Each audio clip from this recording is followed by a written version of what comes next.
My birthday had always been a bittersweet occasion.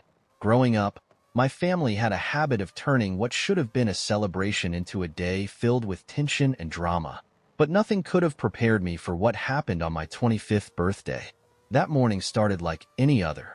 My mom was in the kitchen making breakfast, my younger sister was scrolling through her phone at the dining table, and my dad was tinkering with his car in the driveway. I walked into the room, expecting the usual lukewarm acknowledgement of my birthday, maybe a half-hearted, happy birthday, and a store-bought cake later in the evening. Instead, I was met with silence. "Good morning," I said, hoping to break the awkwardness.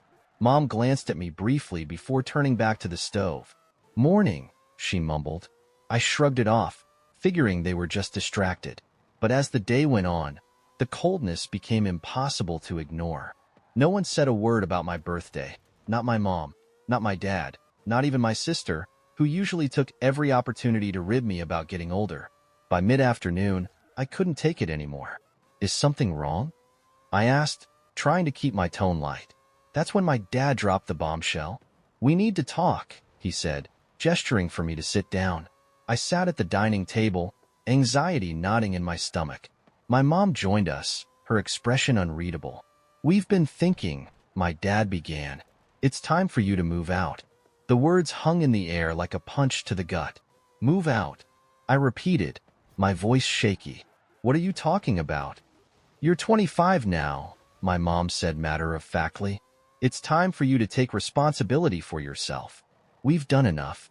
I stared at them, struggling to process what they were saying. "I've been paying rent and contributing to bills," I said, my voice rising. "What more do you want from me?" "It's not just about money," my dad said, his tone firm. "You're an adult. You need to learn how to stand on your own 2 feet. "On my birthday?" I asked incredulously. "You're kicking me out on my birthday?" My sister, who had been silent until now, shrugged. "It's not a big deal," she said. "You'll figure it out." Their indifference was like a slap in the face. I packed my belongings in stunned silence, stuffing clothes, personal items, and anything I could fit into a few duffel bags. As I carried them out to my car, my mom handed me a single envelope. "Here," she said. "It's some cash to get you started." I opened it later to find $200, a pittance compared to what I had contributed to the household over the years. As I drove away from the only home I had ever known, I felt a mix of anger, betrayal, and heartbreak. This wasn't just a rejection. It was a message that I didn't matter to them, that my contributions and presence were disposable. I had no idea where I was going or what I was going to do. All I knew was that I couldn't look back.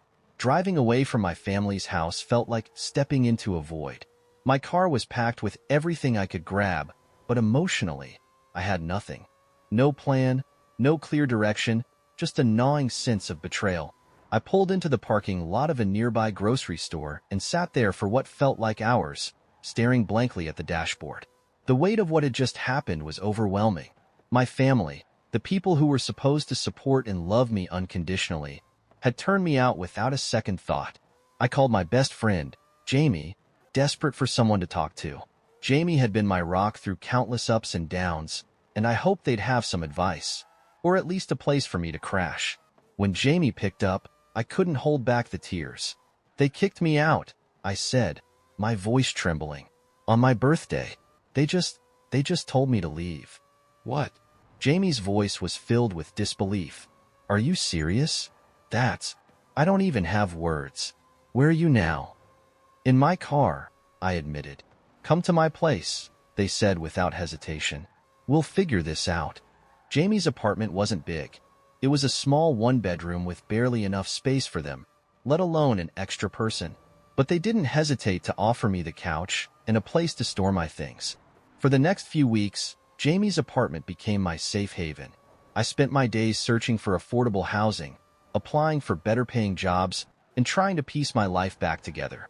At night, Jamie and I would talk about everything from work to life to the absurdity of my situation, their humor and unwavering support reminding me that I wasn't completely alone. Despite their kindness, I felt an overwhelming sense of guilt for imposing on them. I needed to get back on my feet, not just for myself, but to show my family that I didn't need their support to succeed. I threw myself into my job, picking up extra shifts and cutting back on expenses wherever I could. I also started freelancing on the side, using the skills I developed over the years to bring in a little extra income. It wasn't easy. There were nights I lay awake on Jamie's couch, staring at the ceiling and wondering how I'd ended up here. But every morning, I reminded myself that I had two choices. Let this situation break me, or use it as fuel to build a better life. Jamie was my biggest cheerleader, encouraging me every step of the way. "You're stronger than you think," they said one night as we sat on the balcony, sipping cheap wine. "This sucks, yeah, but you're going to come out of it stronger. I know you will." Their faith in me was a lifeline, something I clung to when everything else felt uncertain. Within a few months, things started to shift. I landed a full-time job that paid significantly more than my previous one, giving me the financial stability I desperately needed. With Jamie's help, I found a small studio apartment that, while modest, felt like a palace compared to sleeping on their couch. The day I moved into my new place, I felt a sense of pride I hadn't experienced in years. This was mine, earned through my hard work, determination, and the support of a true friend. I thought about calling my family to let them know I was okay, but the memory of their indifference stopped me. If they wanted to know how I was doing, they could reach out. Until then, I was moving forward without them. Moving into my own apartment was a turning point. It wasn't much, a small studio with secondhand furniture and creaky floors, but it was mine. For the first time in months, I felt a sense of control over my life. I threw myself into work, determined to make the most of my new job. The hours were long, and the learning curve was steep, but I welcomed the challenge. Each paycheck felt like a victory, a reminder of how far I'd come since that gut-wrenching day my family kicked me out. My freelancing gigs also started to pick up. What had begun as a side hustle to make ends meet quickly turned into a steady stream of projects. I built websites, designed logos, and even dabbled in social media management. My clients appreciated my dedication, and word of mouth brought in more opportunities than I could have imagined. As my financial situation improved, so did my confidence. I began investing in myself, taking online courses to improve my skills, upgrading my outdated laptop, and even treating myself to small luxuries like new clothes or a dinner out every once in a while. Life wasn't perfect, but it was mine. The most rewarding part of this new chapter was rediscovering who I was outside of my family's expectations. Growing up, I had always felt like I had to fit into a mold they created. Someone who followed their rules, shared their values, and lived life on their terms. But now, I was free to figure out what I truly wanted. I started spending my weekends exploring the city, trying new restaurants, and attending events that caught my interest. I joined a local hiking group, reconnecting with my love for the outdoors. I even began volunteering at a community center, helping organize workshops for underprivileged youth. For the first time in years, I felt like I was living, not just surviving. Jamie remained a constant source of support, cheering me on every step of the way. They were the first person I called when I received a promotion at work, and they celebrated with me when I landed my biggest freelance client yet. "You're killing it," Jamie said during one of our celebratory dinners. "I'm so proud of you." Their words meant everything to me. With my newfound stability, I started setting bigger goals for myself. One of those goals was to buy my own home, a dream I'd never thought possible while living under my family's roof. I began saving aggressively, cutting back on unnecessary expenses and funneling every extra dollar into my savings account. Within a year, I had enough for a down payment. With the help of a trusted real estate agent, I found a charming two-bedroom house in a quiet neighborhood. It needed a bit of work, but that only made it more exciting. The day I signed the papers and received the keys, I felt a rush of pride and accomplishment. This house wasn't just a place to live. It was a symbol of everything I'd overcome. I invited Jamie over for a small housewarming celebration, and as we sat in the backyard, sipping drinks under the stars, I couldn't help but feel grateful. "This is just the beginning," Jamie said with a grin. "You've worked so hard for this, and it's only going to get better from here." They were right. For the first time since my family kicked me out, I felt like I had truly found my footing. I was independent, thriving, and building a life I could be proud of, all without their support. But just as I was settling into this new chapter, my family came back into the picture, bringing with them a new wave of drama I wasn't prepared for. Life had finally settled into a rhythm I could be proud of. My home, my career, and my sense of self had all flourished since the day my family kicked me out. But just as I began to fully embrace this new chapter, they reappeared, bringing with them the chaos I thought I had left behind. It started with a knock on my door one Saturday afternoon. I wasn't expecting anyone, so when I opened it to find my mom, dad, and sister standing there, I was genuinely stunned. "Hey," my mom said brightly, as if we'd just spoken yesterday. "We were in the neighborhood and thought we'd stop by." I blinked, trying to process the sight of them on my doorstep. Hi," I said, stepping aside to let them in, though every fiber of my being told me to keep the door shut. They wandered around the house, commenting on everything from the furniture to the decor. My mom's eyes lit up when she saw the backyard. "This place is beautiful," she said, her tone almost envious. "Thanks," I replied cautiously. I could tell they were working up to something, and it didn't take long for my dad to get to the point. "We heard you bought this place," he said, his voice casual but with an edge of expectation. "That's right," I said, crossing my arms. "Well, it's great that you've done so well for yourself," he continued. "And, with the family history and all, it's good to see the house staying in the family." I frowned. "What do you mean by that?" My sister chimed in, her voice dripping with entitlement. "We were thinking it would be nice to have a place where we can all gather, like a family home. It makes sense, doesn't it?" My jaw dropped. "You're joking, right?" "No," my mom said, stepping forward. "This house could be a family asset, somewhere we can all share and enjoy together. You wouldn't have this place without us, after all." Her words hit me like a slap. I stared at them, incredulous.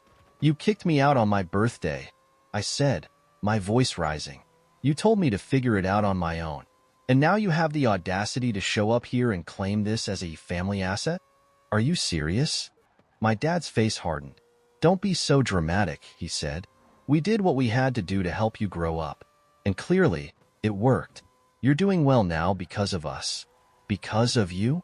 I repeated, laughing bitterly. "No, I'm doing well in spite of you.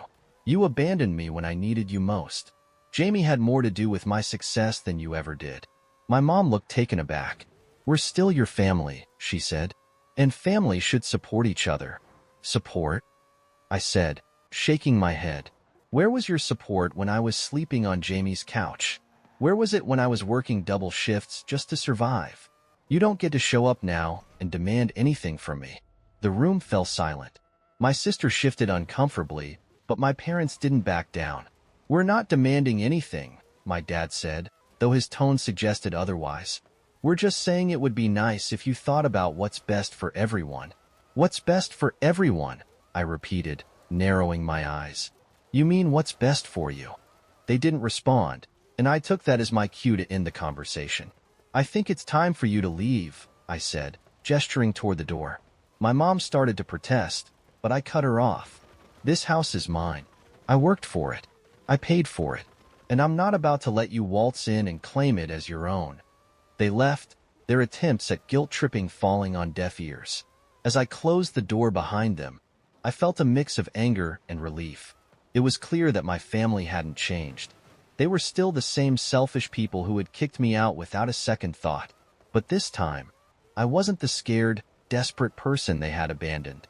I was stronger now, and I wasn't going to let them take what I had built. After kicking my family out of my house, I thought that would be the end of it. Surely, they'd get the message and leave me alone, right? I couldn't have been more wrong. The following week, I started getting phone calls from my mom. At first, I ignored them, assuming she just wanted to guilt-trip me. But when the calls became more frequent, I decided to pick up. "Why are you being so stubborn?" she asked the moment I answered. "I'm not being stubborn," I said calmly. "I'm setting boundaries." "Boundaries?" she repeated, her voice incredulous. "We're your family, Robin. We should be able to rely on each other." I took a deep breath, trying to keep my frustration in check. "You didn't seem too concerned about relying on me when you kicked me out," I replied. "That was different," she said, brushing off my point. You needed to learn responsibility. And you did. Look at how far you've come. I came this far because of my hard work and support from people who actually cared about me, I said firmly. Not because of you. The call ended with her pleading for me to reconsider. But I knew there was nothing to reconsider. This wasn't about family. It was about entitlement. Things escalated when I received a letter from my dad. It was filled with legal jargon, accusing me of being unfair and selfish for not allowing them to treat my home as a family asset. You wouldn't have this house without us, the letter read. We have every right to be part of its future. I couldn't believe the audacity. They had contributed nothing to this house, financially, emotionally, or otherwise. Yet here they were, trying to lay claim to something they had no part in building. I decided to consult a lawyer to protect myself. After explaining the situation, the lawyer assured me I had nothing to worry about. The house was legally mine, and there was no way they could take it from me. They're trying to bully you, the lawyer said, but you have every right to stand your ground. Armed with this reassurance, I sent my parents a firm response, making it clear that any further attempts to interfere with my property would result in legal action. The backlash was immediate. My sister took to social media, painting me as the villain in a melodramatic post about family betrayal. Friends and distant relatives reached out, asking what was going on and why I was being so heartless. At first, the comments got to me.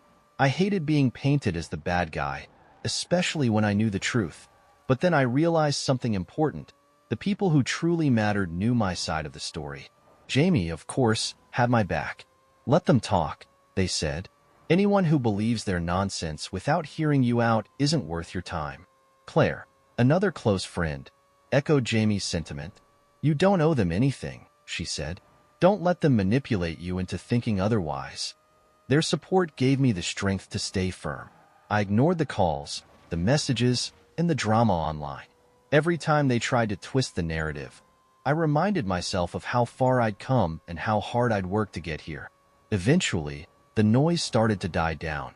My parents stopped calling, my sister moved on to her next drama, and life returned to a blessed state of normalcy. For the first time in years, I felt truly free. With the drama finally behind me, I was able to breathe and truly appreciate how far I had come. For so long, my family's opinions, expectations, and manipulations had shaped so much of my life. But now, for the first time, I felt free to live on my terms. The house, which had once been a symbol of my struggles, now felt like a testament to my resilience. I spent weekends making it my own, painting walls, planting a garden in the backyard, and filling it with furniture and decor that reflected my personality. Every little improvement reminded me of the hard work and determination that had brought me here. Work continued to thrive. My full-time job was rewarding, and my freelancing projects kept me creatively fulfilled. With my finances stable, I started setting aside money for future goals, travel, continuing education, and maybe even starting my own business someday. Jamie remained my biggest cheerleader, their unwavering support a constant reminder of what true friendship looked like. We'd often sit in my backyard, laughing over wine and reminiscing about how far things had come since the days I was sleeping on their couch. You've built something incredible here, Jamie said during one of those evenings. I hope you know how proud I am of you.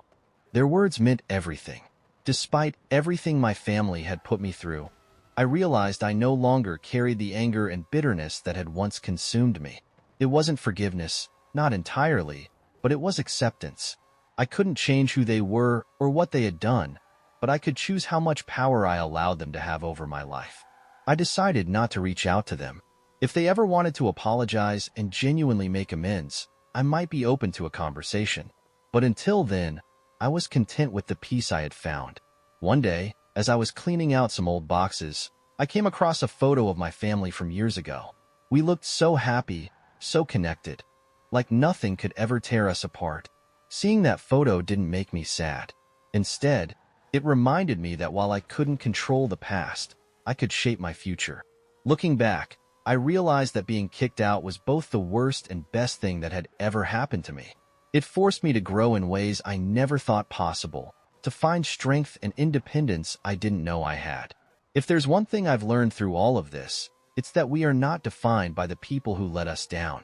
We are defined by how we rise up, how we build ourselves back, and how we choose to move forward. Today, my life is full of promise and possibility. I have a home that reflects my hard work, friendships that enrich my soul, and a future that feels entirely my own. Here's to moving forward, with strength, clarity, and hope for what's to come.